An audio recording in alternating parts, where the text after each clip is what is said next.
The following program contains some graphic material. Viewer discretion is advised. 7131. Shot fired. Give me an ammo. Yeah, he threw the knife at me, so I shot him. Felt like I had to put rounds on him or he was going to be able to stab me. You don't believe their story? No. I know one thing about my brother. He ain't coming towards the police. That the injuries are consistent with what the officer said. The evidence is consistent with what the officer said. I'm loading going with the suspect. Hold on, buddy. You're gonna be fine. I think my brother probably still living. His ambulance would have came and got him. He probably wouldn't be dead right now. Those officers did everything they could to save Mr. Logan's life.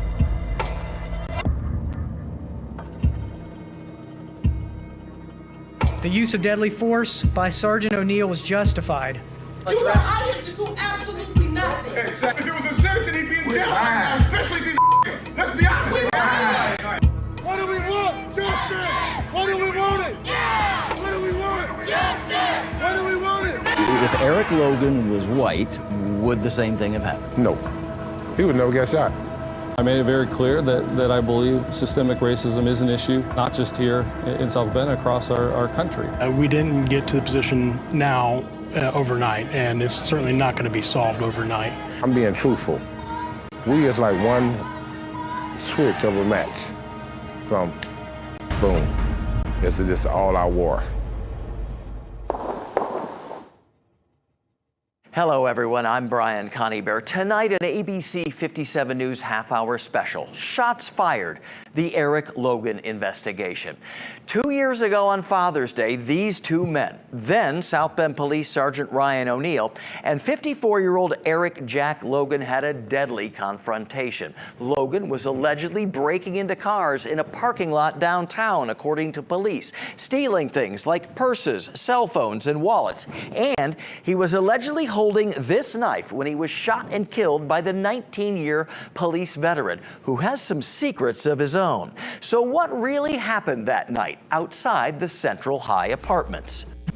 Unfortunately, the officer didn't have his brand new police body camera turned on at the time. So our team here at ABC57 News spent months trying to get to the truth as best we can, laying out exactly what happened here minute by minute, even second by second at times, combing through extensive evidence we obtained using the Freedom of Information Act. And here's how it played out in real time. 911, what is the address of the emergency? There's somebody clowning around the parking lot at, let me see, it used to be the high school, now it's apartments.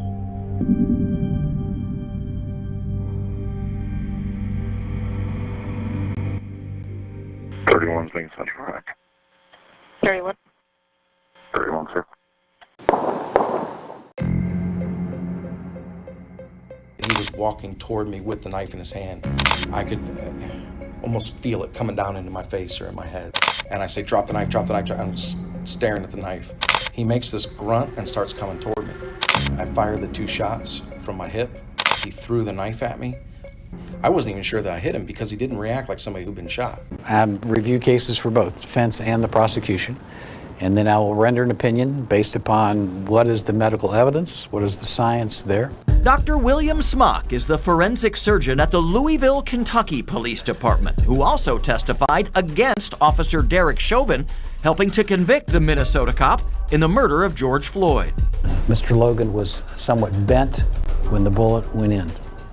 Dr. Smock patiently walked us through his findings and his review of the evidence. I looked at the evidence on the scene, looked at the autopsy report, looked at the finding of the medical examiner, and then put the case together. So you found the officer's statements backed up by physical evidence that you saw? That is absolutely correct. The deadly shooting and the decision not to charge O'Neill sparked protests, community conversations, and changes at the South Bend Police Department, some still being put in place now 2 years later. This is about finding out the truth and finding solutions for what that evidence shows. I don't want my sons, my daughters to grow up in a world where they can't trust no one. I don't want them to live like that. These are the stories we see and hear on a regular basis. Headlines and phrases that have swayed public opinion away from local police officers and the job they do every day. Is this opinion fair? I'm Brenda Coopson, and I'm spearheading a new ABC57 investigative series examining the relationship between local police departments and everyday people in Michiana.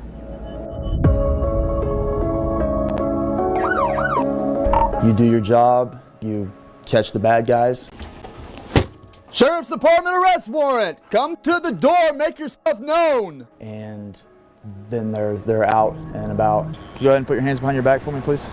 And doing the same thing they were doing that you arrested them for. That's the hardest part for sure, is wanting to make a difference and feeling like there's not a difference being made. 13 people work at the Pulaski County Sheriff's Department, serving a county of 13,000. The department serves 430 square miles, a space just smaller than what the city of Los Angeles can fit inside. It can be very overwhelming going from different calls, and you have to be able to flip a switch from going and dealing with a troubled child that you're trying to calm down to a guy who's extremely intoxicated. There's a bomb in my stomach. I have to follow this good path. But that's the hard spot with this job, is that, you know, there's mental health issues, but if they're refusing to get help, you can't make them get help. US 30 westbound. There's a lot of crime that does happen at night. Can I talk to you out here for a second? Yeah. It's our job to investigate those criminal activities, burglaries, thefts, and when you see something out of place, you investigate it. Going to a guy that's supposed to be suicidal, apparently it's went suicide by cop. All the officers are converging to that location. Apparently he's armed with a knife. Once we get there, we have to secure the scene and protect everybody there. We had everyone removed that could be in danger, and then we try to open lines of communication, and hopefully we want a peaceful outcome. We don't want to hurt anybody. Shocking accusations of coercion against the Elkhart Police Department, exposing fractures in the justice system. ABC57 investigates, digs deeper to uncover the truth. Broken Heart, the Elkhart Police Saga. Monday on ABC 57 News Night Team. Carl Conway started with the Elkhart Police in January 1998 and rose through the ranks, eventually becoming a lieutenant. Now, over 20 years later, he's still on the force. One murder case he started investigating in 2003 is now in the spotlight. Conway accused Andrew Royer of murdering 94-year-old Helen Saylor in 2002. Royer got convicted and sent away to prison, but new evidence suggests the interrogation process was flawed. Prosecutor Vicki Becker also sat down with me one-on-one and admitted she was present for at least part of the interrogation that led to Royer's innocence. So what gives? Did Becker know she was putting an officer on the stand that coerced a confession? I'll let you decide for yourself. Do you think Detective Conway coerced a confession out of Andrew Royer? It's probably not appropriate for me to do that. I can tell you, you know what? I do not believe he coerced a confession out of Andrew Royer. I saw quite a bit of it. It's definitely not what it's being painted to be. But I certainly don't want to make myself a witness in anything. I was in and out of the room. I listened to the audio recording multiple times. And no, I do not believe it was a coerced confession. For a prosecutor to sit there and withhold the fact that she witnessed this live, Andy's counsel would have had an opportunity to cross-examine her if she would disclose it. And a prosecutor who withholds evidence, that matters. And if a prosecutor would do that in a murder case, better believe they'd be doing it in lesser cases when people aren't paying attention. A statewide silver alert has been declared for a missing infant from Plymouth. Police are now searching for 11-month-old Mercedes Lane, who was last seen on Thursday around 9 p.m. Please bring her home or take her somewhere where she can be brought home. So just where is Mercedes Lane tonight? Search for Mercedes Lane, 11-month-old, ended approximately 9 p.m. Investigators say they were led to rural Stark County, where Mercedes' body was found in the woods. The babysitter who was last seen with her, Justin Miller, led detectives to the scene himself. Investigators say Kenny Lane and Mercedes' mother, Tiffany Coburn, knowingly put their child in harm's way. And this isn't the first time he's been accused of neglecting his kids. We obtained a 2015 Knox police report that detailed how Kenny Lane, in exchange for drugs, allowed a 20-year-old man to sexually abuse and impregnate his daughter. Tonight, she is breaking her silence. Drinking, any alcohol, drugs, they got a kick off of us being, messed up. Sex, multiple times, and violence. I've been punched in the face by Kenny. All at 12 years old. I just remember not ever thinking anything was going to be normal. Paige Hodge describing the terrifying reality of living with Kenny Lane, her mother Mary Lane, and Mary's then boyfriend Cody Byrne.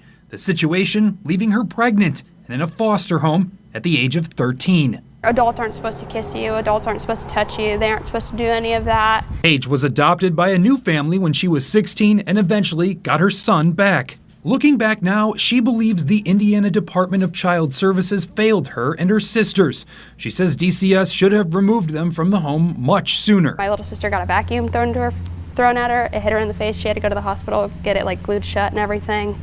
But when CPS got involved, they said that they couldn't do anything because they didn't leave bruises. Paige says her parents would lie to DCS to cover up the abuse. I'm so mad right now, and that's probably why I haven't really been able to cry. But she says her anger isn't just with Kenny and Tiffany. And DCS should be held to the same account. DCS says it can't comment on the Lane family due to confidentiality regulations in Indiana child fatality statutes.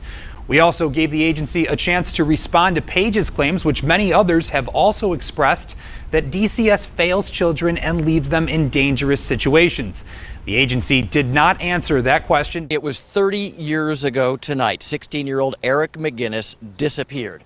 But tonight, ABC57 News can confirm the St. Joseph Police Department has, in fact, reopened this cold case, all because a new eyewitness saw our special investigation on ABC57 News 2 years ago and decided to finally come forward. What really happened to Eric McGinnis? I think Eric McGinnis was thrown in the river. The 16-year-old Benton Harbor High School junior disappeared 30 years ago today, May 17, 1991. His bloated body found 5 days later floating in the river that separates 85% black Benton Harbor and 76% white St. Joseph. It's still not clear how Eric ended up in the water, but after seeing our special investigation called The River in 2018, a new witness has come forward to ABC57 News claiming he saw a group of white teenagers chasing Eric toward the pier along Silver Beach. And ABC57 has confirmed the St. Joe Police Department has now formally reopened the case based on this new eyewitness.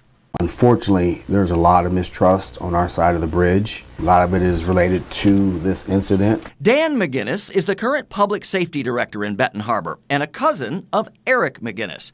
He understands how painful the unanswered questions have been for his extended family and the entire Twin Cities community, long divided along racial lines. I just really hope that, this and moving forward, we can start to heal some of those feelings and come together. And it's not a us versus them, it's a we.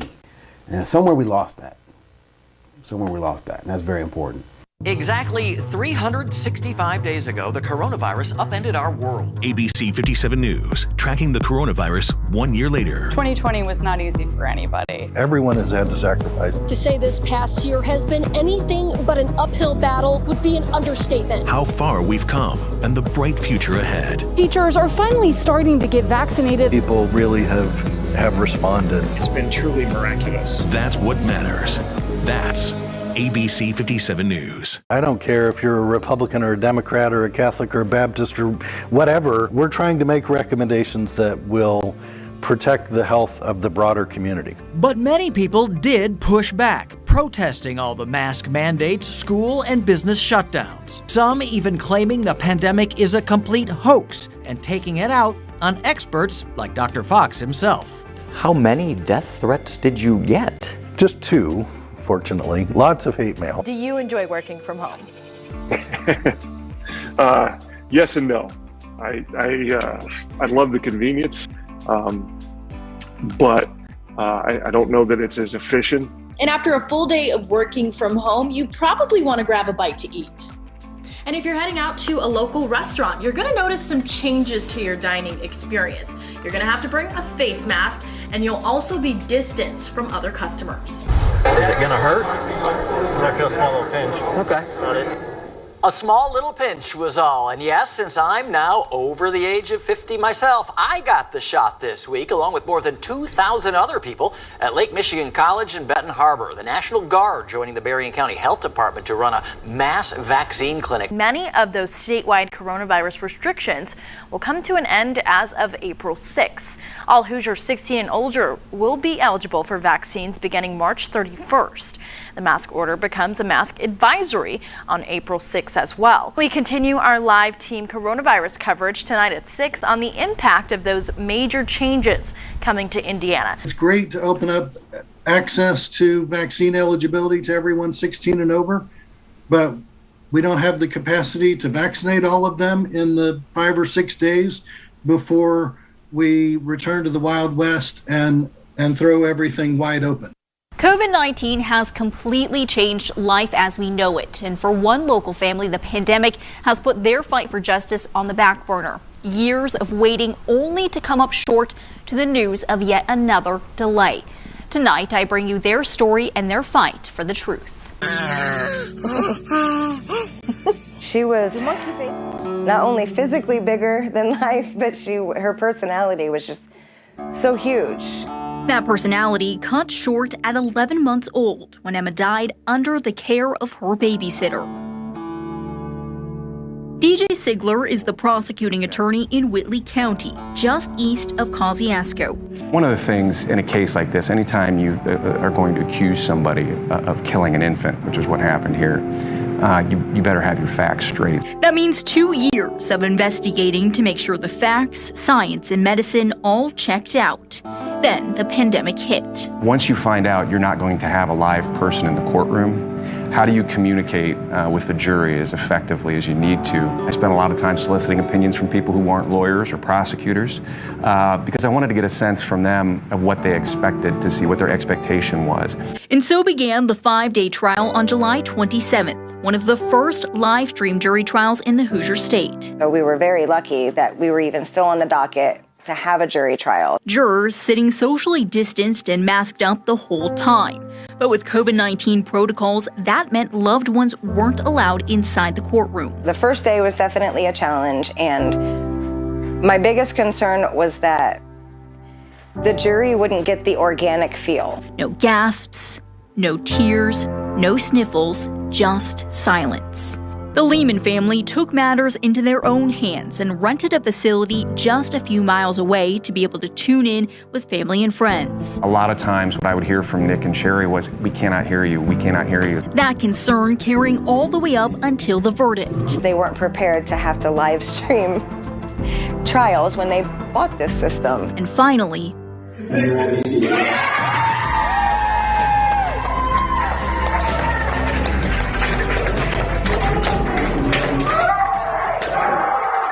in just 4 hours, Courtney Kincaid, the unlicensed babysitter, found guilty on all 3 charges. It just seemed so over.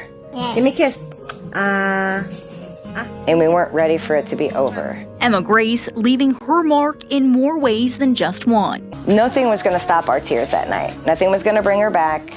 Nothing was going to save her. But we could provide that for other parents. And so they did, saving 3 lives. That's where Aislene from Delaware and Deacon from North Carolina come in. Aislene has Emma Grace's heart, and Deacon has her liver. Emma was killed 7 days before her first birthday, but she still had a first birthday through both of those children, and she still had another Christmas, and she will still go to first grade, and she will still go to high school and get married and have kids. Somehow, she will through those babies. ABC57's Learning Curve is back in session.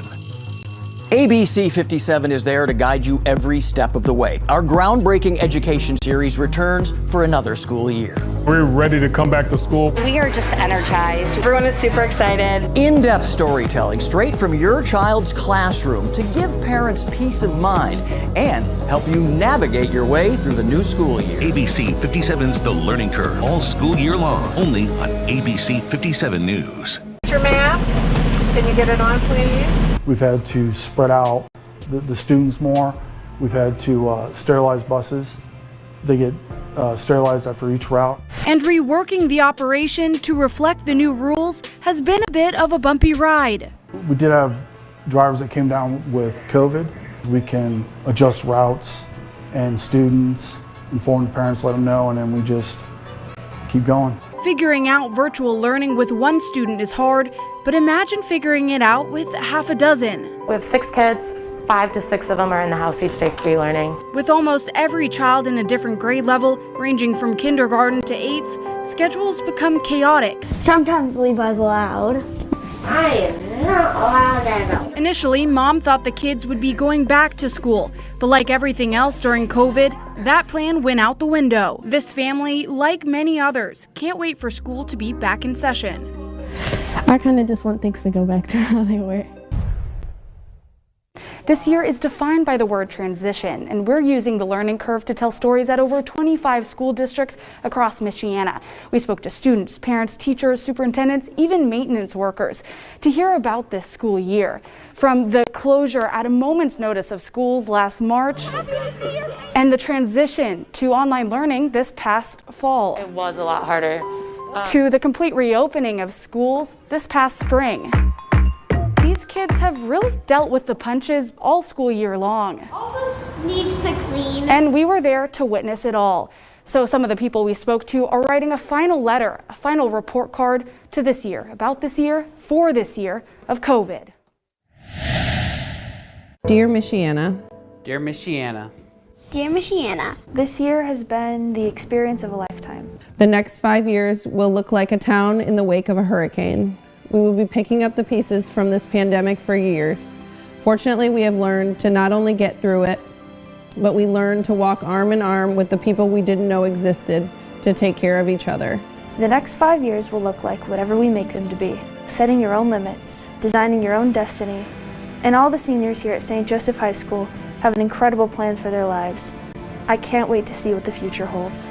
Hey Michiana teachers, ABC57's Project Blizzard is back. And this year we're taking our in-depth learning tools virtual to make teaching your students about weather easier than ever. Just visit abc57.com and fill out the form today. ABC 57 News, first to warn when severe weather strikes. Here since about 1:30, and this is just the beginning. Live when you need it most. There is a strong wind threat. We want you inside, away from windows. The ABC 57 First Warning Neighborhood Weather Team, tracking the storm, minute by minute, all night, overnight, and in the morning. A lot of lightning, a lot of rain, reports of damage, power lines down. That's the difference. That's ABC 57 News. Multiple tornado warnings being issued.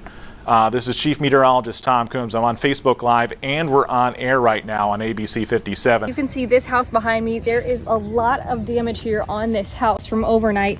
You can see that a tree is down. Not just one, but 2 parts of the tree have fallen on top of this house. 2 rounds of storms overnight, including that one that did in fact spawn a tornado. This is proof of it all. You can see the tree behind me uprooted and falling to the ground just outside of this home where I'm at now. Trees were just swaying everywhere, and I opened the front door because I heard the crack. I didn't hear a thump, but then I opened the door and it was this here. Let me take you on a storm survey with Skydrone 57 and the clues meteorologists look for to confirm tornado damage. This barn was destroyed by strong wind. The roof was lifted over the pool and into the field near the house.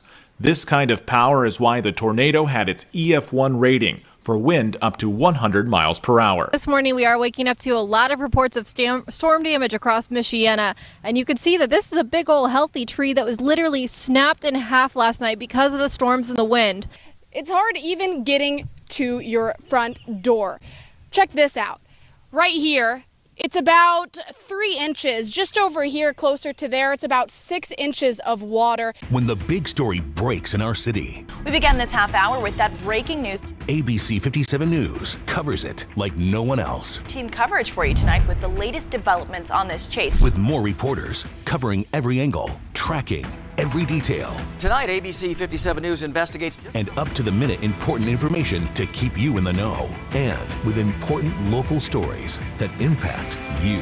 Make the switch and see the difference with ABC 57 News. You're taking a live look at a fire at a scrap metal facility, sending smoke up for miles. An incredible scene from high up in the sky. If the smoke coming out of the fire is dangerous, so you're definitely going to want to avoid this area or shut the windows if you live nearby. And it is an all hands on deck situation. There are crews from Indiana and Michigan out here. This is a still raging fire, as you saw from the live video, and this is what it looks like on the radar. Doesn't look like the flames have died down at all in the last few hours. I'm told that the bad weather, especially the high winds, have caused the fire to start growing again in the last couple of hours. The St. Joseph County Emergency Management Director says fire crews pumped more than 1 million gallons of water on the blaze in the first several hours. chaos at the Capitol. Only ABC 57 News took you inside the Capitol, live from Michiana's own lawmaker. Joining us now live, Congressman Fred Upton. The only station in Michiana giving you a unique perspective. It's been a wild and obviously a very sad day. Tracking every detail. And live team coverage on the fallout from the chaos. Coverage that truly matters to you. See the difference with Brian Conybeare. And as we head towards Inauguration Day, stay with ABC 57 News for continuing coverage. You are technically in lockdown in your office, yes? Oh, yeah, no, I'm sheltered in place. This is my office, and there's about 60 squad cars below me. I'm hearing some explosions here in the background. I took an oath under God. Democrats. Under God. Okay, I took an oath. Do we still take that seriously in this country? Folks in Benton Harbor told not to drink water from their taps because of high lead levels. Rise up, Benton Harbor, rise up! It should have been resolved. I don't understand how it even got this bad. People are forced to use bottled water. The city is handing out free cases because its more than 100-year-old water system isn't safe to drink from. Mayor Marcus Muhammad declaring a local state of emergency today in the city of Benton Harbor because of the lead contamination in water. He's been meeting with Governor Gretchen Whitmer all morning. To replace all lead service lines is a Mount Everest of a job. So it's going to take a all hands on deck, whole government approach. I have been in Michigan, been in Benton Harbor all of my life, and at this point, I'm tired. I'm ready to go. My home was built in 1937. I got pipes in the basement that's in the ceiling. They're not in the floor. And one of them just split. It's a big brass pipe. Williams has duct taped the pipe to prevent further leaking. She says these plastic pipes are new and feed into her kitchen, but she hasn't had the lead levels tested to know if the water really now is clean. The state of Michigan trying to keep the Benton Harbor water crisis from turning into another Flint. Here are the very latest developments for you tonight. Governor Gretchen Whitmer signing a new executive directive today requiring multiple state agencies to work together to keep children and families in Benton Harbor safe from lead contamination. All the old lead service lines running into people's homes will now be replaced in just 18 months instead of the prior 5-year timeline. No city in this country should have to go through what Benton Harbor went through for 3 years. Just tell the people that the water is unsafe. It's so simple. You see, what's so hard about telling the people the water is unsafe? Governor Gretchen Whitmer is in Benton Harbor today as work begins to replace the first lead pipes in the city. Homeowners have to fill out a water service agreement form before any construction can start on their property. That form can be filled out online. Just head to our website, abc57.com, for the link. ABC 57's Roxy Elliott is live at a water resource fair going on right now inside Benton Harbor High School. Roxy? Brian, good evening. Well, MDHHS, Michigan Eagle, and the EPA have all been here since 4 o'clock. There's about an hour left in the event. If you can get here by 7 o'clock, you can get help with getting things like bottled water, baby formula, as well as something new at this resource fair, which is blood lead level testing, and of course help filling out those contracts that will get construction started on lead service line replacements in your home. As night fell on Ground Zero 20 years ago, New York ambulance crews sat in an eerie silence. Iron workers grabbed tools and headed down to help any way they could. Reporters getting closer and closer too, including a much younger version of myself. Here, about 4 blocks from what used to be the World Trade Center, the first thing you notice is the dust and the debris. Down here in the street, there are papers that have flown out of the office building itself. This is a 21-mile walk in honor of the lives lost in the terror attacks 20 years ago today. Have people forgotten what 9/11 was? I think so. Definitely to a degree. I mean, if they weren't directly affected by it somehow, it's easy as time passes. I don't want this to fade into the sunset. I will never have a normal 9/11 again. Do you struggle conveying the magnitude of what happened to our country to students? Yeah, I think that's a big thing. If you didn't live through it, it's sometimes hard to understand that part of it, the big picture changes. Take a look behind me here. You can see all of the flags that have been placed here at St. Patrick's Park today, placed by St. Joseph County Police, firefighters, and park coordinators to remember all of the lives lost. Those 2 men were murdered. They weren't going to let them out alive. Marijuana is not something that should be so high in your pedestal that you're willing to die a violent death for it. The FBI observer fired 1 round and fatally wounded Crosland. They let Raleigh bleed to death, and they didn't make sure my brother wasn't out. There definitely was a government conspiracy. What's in there? This is where Tom was shot. It took Doug nearly 2 decades to return to this spot. A lot of people like come up here and smoke a joint and get to know Tom and give their respects, and that's all wonderful and beautiful, and I'm glad people are doing that. But for me, it's very difficult. Today, pot is legal in Michigan. You can walk into a dispensary like this one, buy some weed, and freely smoke it in a private place. This was the dream for Tom Crosland and Raleigh Rom. It only happened about 2 decades too late. I guess they were too early. And sometimes you got to pay the price. And evidently they paid the wrong price. They ended up losing their lives over it. And hard to believe it's 20 years, but I can always remember the good times. ABC57 Night Team starts with breaking news as Notre Dame head football coach Brian Kelly is reportedly headed to Louisiana State University to coach the Tigers. News of Kelly's pending departure has stunned the world of college football. Let's now go to Notre Dame and broadcasting legend Mike Golick live via Zoom tonight in Arizona. I assume nice and warm there. Mike, great to have you joining us. We were riding around in your golf cart all season long talking about other teams that had openings. Now, Notre Dame possibly having the opening. What are you hearing tonight, Mike? Well, I mean, listen, I'm hearing what everybody else is hearing. I'm trying to find out from the people I know. You know, we all have our people, you know, of what's going on, but it certainly seems like it's something that's going to happen, which is a bit shocking. I mean, name me the last coach that left under contract, you know? I mean, it usually doesn't happen at Notre Dame. A busy 24 hours for Brian Kelly, eating with his players and then touching down right here in Baton Rouge. The winningest coach in Notre Dame football history over the past 12 years, now officially installed as the new coach of the LSU Tigers. He's about to take some questions right now. Let's listen in. ABC57 News, Anthony Toad, you're back at South Bend. Yeah. First and foremost, congratulations on finding the fairy godmother you talked about a couple of weeks ago.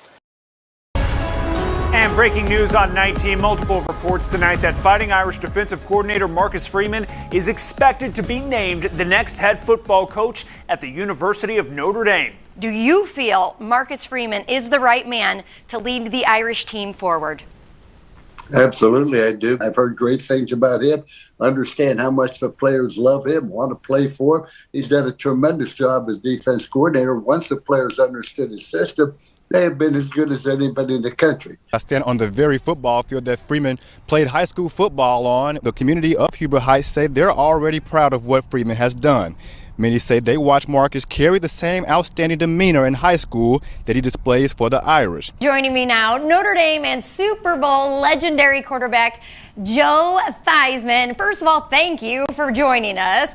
And just to start us off, just what are your thoughts on Marcus Freeman being named the 30th head coach in Notre Dame history? I'm excited for the university. I'm excited for Marcus. I think it was an excellent choice to bring someone in that's in the fold, someone that understands the program, that knows exactly what Notre Dame should look like and will look like and continue to look like. What a welcome for the brand new head coach. This is a historic day for the university. I am forever grateful for this opportunity. I'm ready to get to work. All across Michiana, issues in the supply chain leading to empty shelves and frustrated customers. ABC57's Tiffany Salame breaks down the weak links in the supply chain and the impact it could have on Michiana. Chain Reaction, Tuesdays at 10 on ABC57 News Night Team. This showroom should be full of new cars, but there's just one. Oh, and it's sold. Right now we currently have 3 cars in stock is all we have. Normally we carry about 40. So that's how low we are right now. If you're like me, going to the grocery store is part of your weekly routine, but holiday supplies like cooking oil, turkeys, hams, carbonated drinks, even some breads and liquors may be hard to find.